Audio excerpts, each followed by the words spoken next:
think it's about being, and that's why it's so important to me that you have to be aware of what you can be improving on.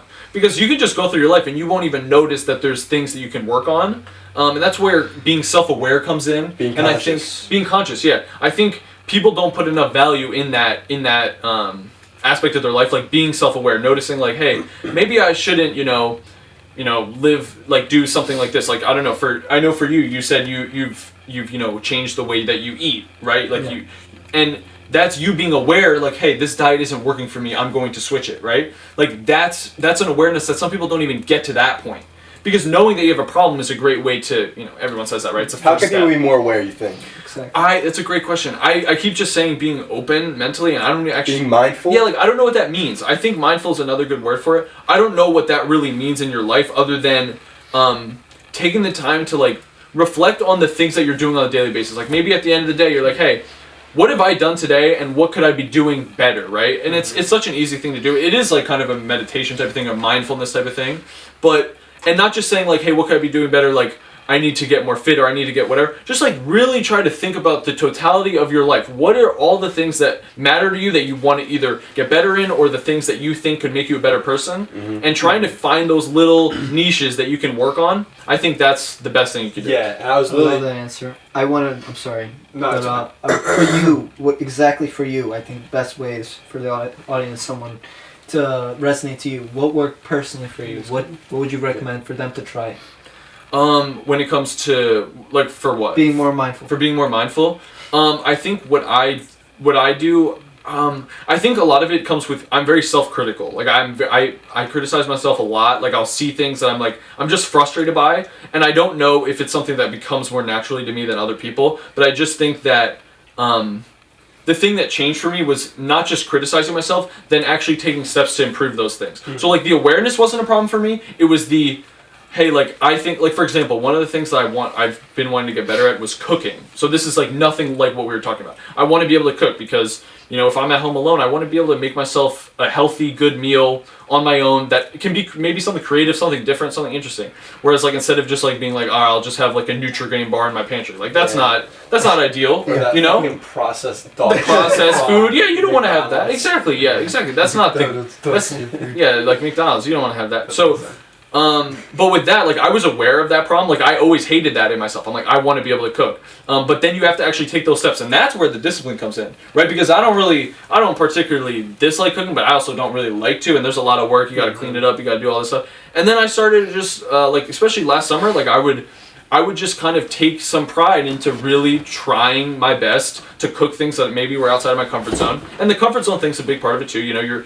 When you first start, just like when you first go to the gym, you don't know what you're doing, Mm-hmm. And then working through it and getting better at that's a really gratifying experience. Yeah. Delayed gratification type thing. Do you actually, do you think time had a big effort to play? This is actually towards both of you guys, because when you were talking about your routine and how you were getting complacent, I feel like that over time, that gradually helps you open your mind to I'm doing the same thing, I don't really enjoy it, maybe this is what's going to help me. That kind of forces that self-awareness upon you too.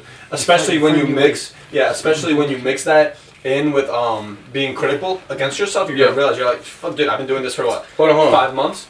So being conscious, learning how to be conscious is something that, like, I went down a rabbit hole with. Uh-huh. There's lots of things that affect it. It's pretty much like the basics, like what you eat, how you sleep, what you're distracted by, what you're thinking throughout the day. There's so many, like, it's hard to be conscious nowadays. It's hard to be aware of what you're doing and everything like that. Like, if you, like, I used to work, in the summer I used to work, like, fucking, like, hell, like, full-time, 10-hour shifts, and I'd go home and try to do some work, and I'd be like, my brain's all foggy from being around people all day, so many conversations. I really couldn't sit down with myself and ask myself, how can I get better when I'm distracted by so many things. Yeah. And things like that keep you distracted, like, is like your phone, social media, your friends, influences, and even the food you eat, carbs, sugar. Those types of things. They slow you down. They'll slow your brain down, and it's scientifically proven. I've even tried it today. I ate a bowl of oatmeal after fasting work. I did a bunch of fasted work, and ate a bowl of oatmeal. And my brain, I felt the effects of the brain being like slow. Like, I wasn't as sharp as I used to. My bad. I just went on a fucking tangent about being conscious. Don't say my bad. But you should say my bad. That's very positive of you, We Josh. support you, Mike. Wow, thanks, Josh. And I love you, Mike. And whenever like you want to actually like, I just writing things down. You see it from a third person perspective. You ask yourself, how can I get better? Like on a piece of paper. Then you actually look at it, and it's like answering a question. But people like to try to answer the question like in their head. It's really hard to do that when instead just write it down and then you look at it and then answer it. Yeah. Also, another thing to be aware of too is like, it's not the same for everyone in terms of how easy it is to really identify it, because I will admit that I'm a little bit lucky because, I'm a college student right now. There is time in my schedule to be able to work on myself. Like I'm still I'm not working a full-time job right now, right? Like, and I have time during my day where I can, put effort into becoming the best version of myself. And I think that's good because we're still young. We still have a long way to go. And I think, but now is the time where you really do have that opportunity maybe. And like some people, they might not have that opportunity right now. And I hope that they will be able to kind of find that time. And I can't answer, here's my point, like I can't answer the question of like, let's say you are really busy and you're doing a lot of things at once and you're trying to balance all that. How can you balance all that while also being aware of what you can improve on? I don't know the answer to that question because I haven't been there. All I can say to you is that I think like what you pointed out, like asking yourself those questions and being very deliberate with your actions and with your time. Intention. Yeah, intention for sure. And you purpose. Pointed out, you asked purpose as well, yeah. And you asked that question like, penis. How does it have to do with? I don't think that's the third one. Good try though. We can just start saying words for sure. I don't think that was one either. That wasn't one of them. I don't think so. I don't know. Yeah, I haven't heard of that one. I haven't heard that one. No, but yeah, well, what you were saying like over time, that was. You asked the question about how to be more like proactive with your time or whatever like that, and like for me it's like. Since I have so much liberty with my time, like I have a lot of freedom. Like last summer, like I worked a little bit, but I still had a bunch of time to to myself, and that's when I think the most growth happened in my life. Or like another example was like when we were in the pandemic, and I'm at home, and like we're going to class, but it's like we're not really doing that much, right? And like I would just sit at home, and that's when I started running a lot more consistently, and that's when I started to like become a lot more oriented of like. Be more introspective. Yeah, introspective and like how can I be better? And then sometimes I'll go through a month of like where I'm really busy with stuff and I won't really be able to like make that same like rate of progress. So like I'll still be progressing, but that like exponential rate of progress where you're like, wow, I'm figuring everything out. And that's my point, right? It's not always going to be some like huge mountain you're climbing all the time. Sometimes it's going to be a slow, gradual increase. It's a little hill. Yeah, little hill. And little hill's no problem. Like that's still good. There's hills and valleys. That's what makes you still 1% better every day. Like exactly. I love so much how many times you've mentioned that you have questioned what you could have done better, like constantly. I heard you say that probably 3 times already. I fucking love it. That's literally what the Kaizen is about. That's what this podcast is about. That's entirely what self-improvement is about. If you're struggling with like having the gym as your only goal and your only productivity, but you want to expand yourself, ask yourself what you can do better. Maybe you can pick up a new skill, a hobby, and if you're struggling with your financial aspect, learn how to monetize it. Literally anything like that. It all stems from the question, what can I do better? That's what self-improvement is literally all about. Yeah, in my eyes. I wanted to add what you just finished with law of threshold.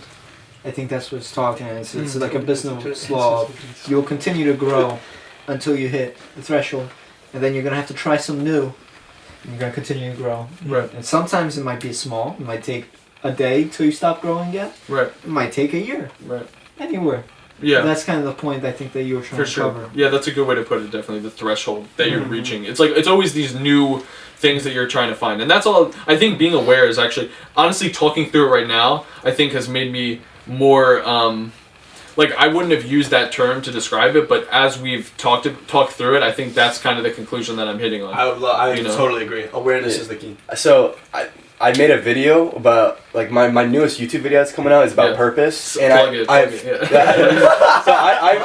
have 3 steps to finding your purpose, and it involves the first step is being conscious, second is limiting your input, and then the third is seeking isolation. And the fourth one it contradicts the seeking isolation. It's asking your friends, asking the people to understand you, right, and talk through to them what you think your purpose is. Yeah, and like because they kind of understand, they'll ask you questions that you don't know how to ask yourself. So. Yeah. Like you just mentioned, like you're kind of more aware of talking to us right here.